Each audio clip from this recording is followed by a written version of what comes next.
Hi everyone, my name is Allison Chu, and today we'll be talking about adapting and thriving with Parkinson's disease and occupational therapy. This is a disclaimer that I am currently an occupational therapy student being supervised by a certified occupational therapist. Please pause to read. On today's agenda, we're going to be going over what is occupational therapy, who you should have on your care team, fall prevention techniques, steps to take when a fall occurs, adaptive equipment, and LSVT big. So, what is occupational therapy? My favorite definition is helping you live a more meaningful, independent, and full life. So, we're skilled health professionals, which means that we have completed our undergrad and we either have a master's or a doctorate. And basically, what we do is we focus on promoting health through participating in occupations, and occupations are meaningful everyday activities. So, we modify activities of daily living which when you think in the morning, when you get out of bed, you get up, you go to the toilet, you shower, you change your clothes, you brush your teeth, you prepare breakfast. We help with all of those activities. So we provide skills and resources to modify self-care activities. And our goal is to help you increase participation in meaningful activities. And this can be done through adaptive equipment, environmental modifications, neuromuscular reeducation, and so much more.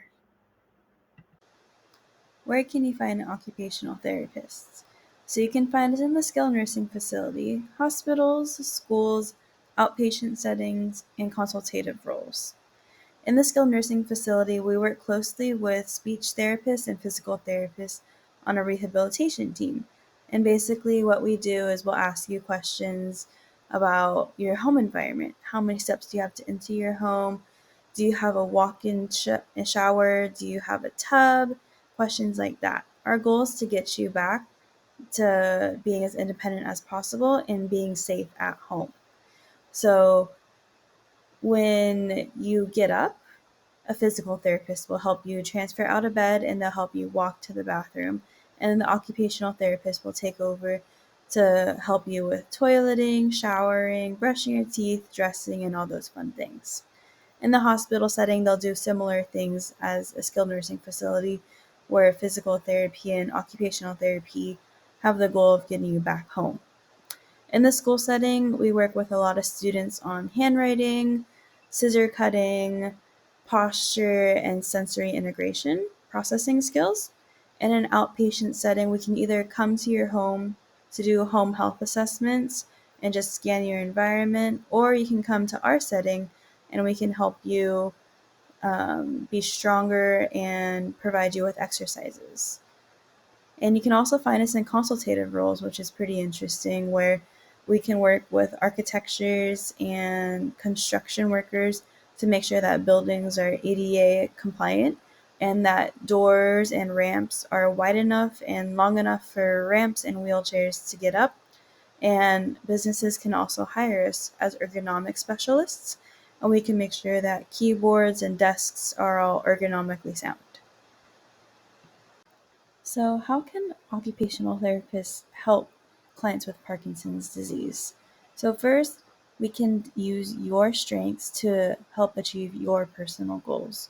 We can create activities and interventions to build and strengthen your meaningful activities, and we can modify the environment to make you as independent as possible. We can also modify and adapt your meaningful activities. For example, if you enjoy gardening, if you enjoy cooking, we have adaptive equipment and we can provide energy conservation techniques to help you maintain this autonomy. Who should be on your care team? So, you want a neurologist on your care team. They're the ones that will be diagnosing Parkinson's disease, and they'll also be the ones that are prescribing your medicine and providing medication management for you. A lot of neurologists are also movement disorder specialists. Physical therapists will help with walking, transfers, balance, and posture. They'll also assist with fall risk and making sure you have a less chance of falling. And they'll also create exercise routines and adjust right challenge so they're not too hard or too easy for you. Occupational therapists will adapt activities of daily living, like we talked about showering, dressing, bathing, cooking, feeding, things like that. And we can also modify your environment to make sure it's a safe place. And we also adapt your activities and your occupations so it's more meaningful. Nutritionists can provide customized meal plans for you, and they can also make adjustments for swallowing challenges as Parkinson's progresses. Psychiatrists in mental health can perform cognitive assessments, and they can also provide strategies to manage depression, anxiety, hallucinations, and memory. Speech therapists are an important part of your care team because they'll assist with communication, and then they'll also work with swallowing and preventing choking. They can also perform cognitive assessments. How can you prevent falls? So it's important that you exercise 3 to 5 times per week, about 60 minutes each session, and you want a combination of these 4 sections. You want endurance, strength, balance training, and stretching. And some of the sites that I've been to have helped me compile a list of good exercises that you can participate in. So boxing, there's Rock Steady PD program, there's a PD dance, yoga and chair yoga, tai chi, bicycling, walking, table tennis, pickleball. One of the sites that I worked with actually told me about, not in Northern California, but in other cities, there are Parkinson's pickleball, which I found really cool, and also swimming. Here are a few strategies to prevent falls from occurring. So the first one is you want to exercise regularly. You want to make your environment safe by modifying it and analyzing your environment and making sure that tripping hazards are out of the way and everything that you need on a daily basis is within reach. You want to have your vision checked regularly. You want to use the right adaptive equipment such as walkers and canes, and making sure occupational therapists, physical therapists, and doctors are measuring it so it's at the correct height for you. You want to be mindful and intentional about your movements. As Parkinson's progresses, you're not able to do the steps that you were able to do before. So you want to make sure that you think about what you do before you do it to prevent falls and shuffling from occurring. You want to make sure that you're on top of your medication. So medication management is important. Taking your medicine at the correct time, the correct dosage. You want to have sturdy shoes with non-slip soles to prevent you from slipping and falling. Clothing should not drag on the ground. And you want to have commonly used objects within reach so they don't simulate falls. And you also want to light up your environment, especially at night when you're going to the bathroom in the dark. You want to make sure that you can't trip over anything. So what do you do when you do fall? I've created this flyer that I've attached below that you can download and you can put on your refrigerator. So after a fall, you want to stay calm and assess yourself. You want to ask yourself, can you get up safely? If the answer is no, you want to call for help. You want to get into a comfortable position, keep warm, and move as little as possible. If the answer is yes, you can get up safely, you want to roll into your side, get into your hands and your knees, crawl to a sturdy object such as a couch or a chair. You don't want a kitchen chair or like a rolling chair because that's not sturdy. You want like a heavy duty stable chair. You want to use the object to assist pushing yourself up into a seated position and then call for help. For your next steps, you want to seek medical attention. You want to report to your caretaker and your doctor that you had a fall, and you want to analyze the situation and figure out what made you fall and try and change your environment to make sure that doesn't happen again. If you are a visual learner like me, I've attached a QR code that you can scan. It'll take you to a YouTube video that will show you a step-by-step of these instructions as well. So let's play a game of I Spy. So when I do my presentations, I ask the group, what do you like and what do you not like about this bathroom? I'm going to let you pause right here and you're going to tell me what you like and what you don't like about this. And when you come back, I'm going to do an OT home health assessment to show what I like and what I don't like about this bathroom. Okay, this is actually my grandparents' bathroom. So when you walk in, The sinks are at a good height for them. Everything that they use on a daily basis is within reach, so it's not too high and it's not too low, so it won't simulate falls. The carpets on the ground are not safe because they're tripping hazards, so I would remove those. The sliding glass door, I've done a lot of research on this, and it is actually not the safest option because there's a handle on there that would slide if you used it for support, and it is also glass, so if you fell into it, it has a possibility of shattering. So when I did my research, I learned that the best thing is actually nothing. You don't want any curtains or any sliding doors in the way, but for privacy, the best recommendation is a curtain. There is a small step to get into the shower, which is not safe, but when my grandparents use it, they always have somebody with them. So you can't see it in this picture, but there's a shower bench in the very back left, but it's hard to get to the water when the shower head is all the way on the right. So we installed a shower chair for them to sit down to conserve their energy so they're able to not stand during the duration of their shower. There are grab bars on both the back and the side of the shower to give them support to step in and out of the shower.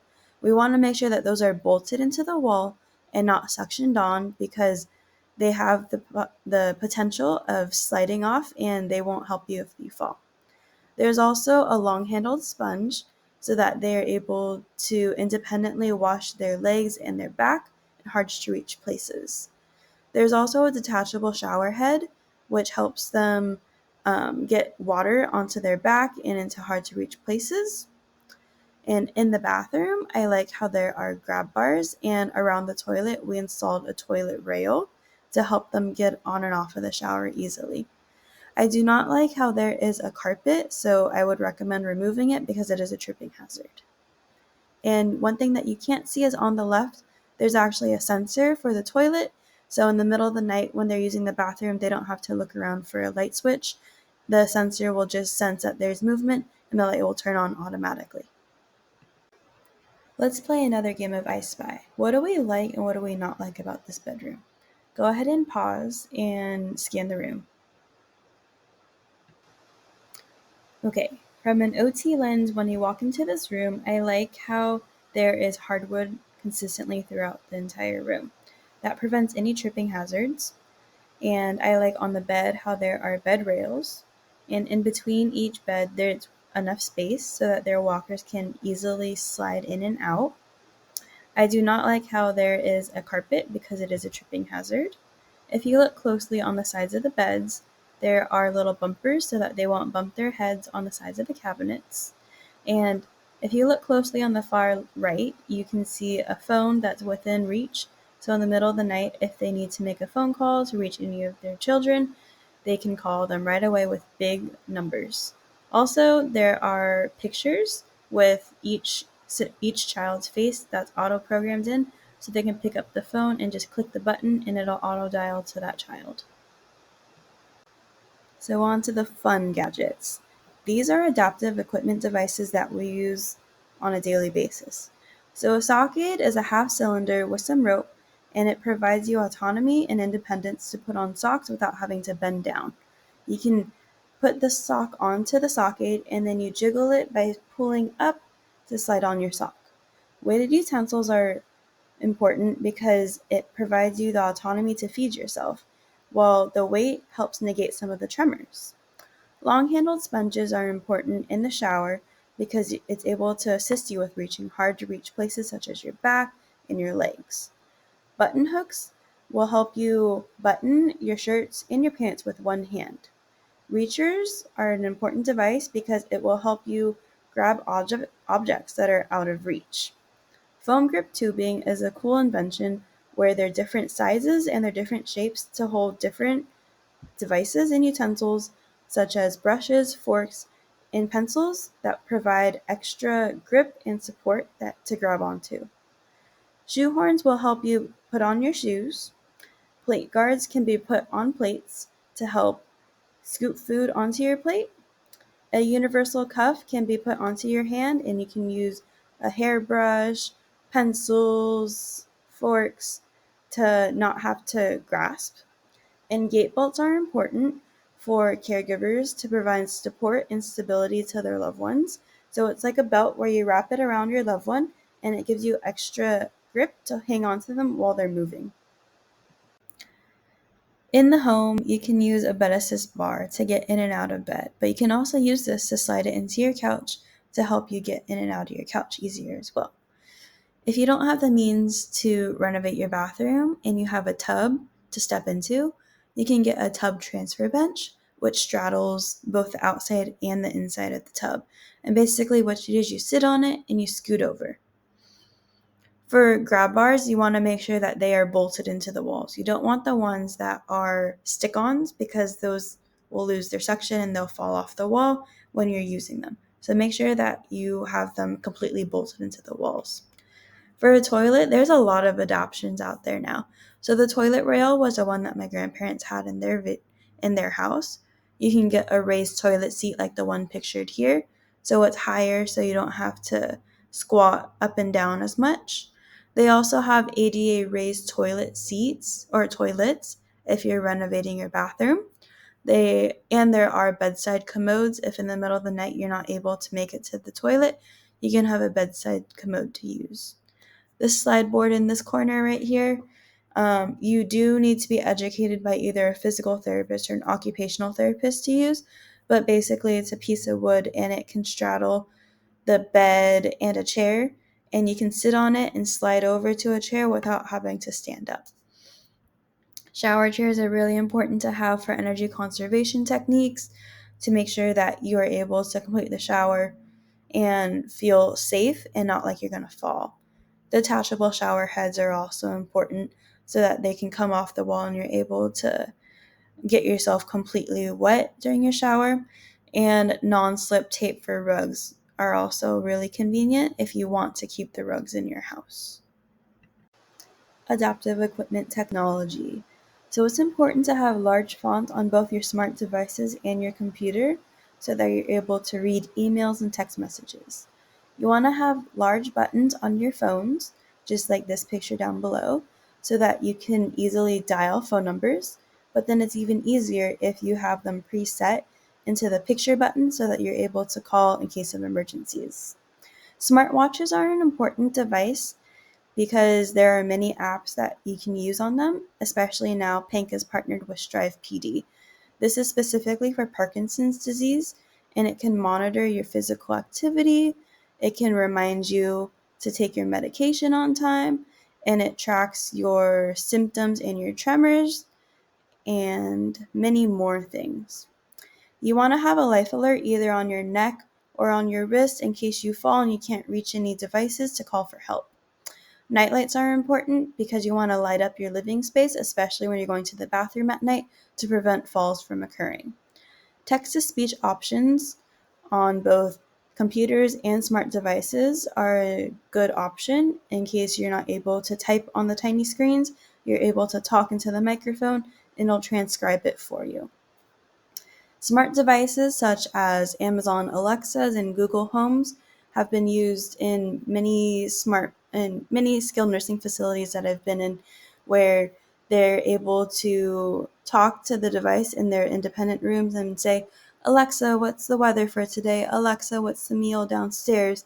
And in case of emergencies, you can say, Alexa, call my daughter, I've fallen and I need help. So what is LSVT Big? LSVT stands for Lee Silverman Voice Treatment, which was established in 1987 by Dr. Lorraine Ramig. It's named after the first patient, Lee Silverman, and it started out as a speech treatment, LSVT Loud. With Parkinson's, as the disease progresses, people's voices get a lot lower and their movements get a lot smaller. In LSVT Loud, what they're working on is having clients scream at the top of their lungs and have exaggerated voices. But in reality, to us, they're talking at a normal tone. It was so successful that they started LSVT Big, which is for physical and occupational therapists to perform exercises with exaggerated movements. LSVT Loud and Big have been replicated across the globe effectively. It is comprised of one-on-one individualized treatments that are tailored based on goals and meaningful activities. With LSVT, we're recalibrating fine and gross motor movements through learning and neuroplasticity or the brain's ability to change. With LSVT big, you're taught to think big. This means large, exaggerated movements with exercises that involve your whole body. This includes a lot of clapping, a lot of stomping, and it's reteaching how normal movement should feel.